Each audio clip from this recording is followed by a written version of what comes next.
So after 5 years, here we are, back to where everything started.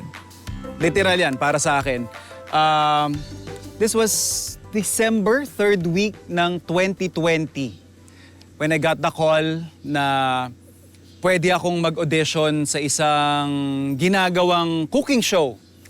And then I was asked to do a video of myself cooking na wala naman silang binigay na anything na kailangan may forage, may gala-gala sa isang lugar.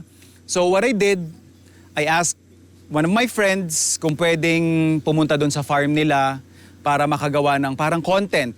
Dito ko ginawa yung audition video ko na kung sa ilan sa inyo nakakatanda yung mga pa-teaser natin nung ini-introduce pa lang ang Farm to Table, dito mismo ginawa yon.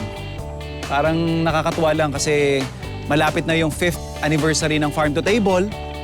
Eto, bumabalik tayo. Sabi ko nga sa inyo kung saan nag-umpisa lahat para sa akin. So ipagluluto natin si Sir Danny ng something very special, duck asado. Siyempre, yung main ingredient natin, galing mismo sa kanila.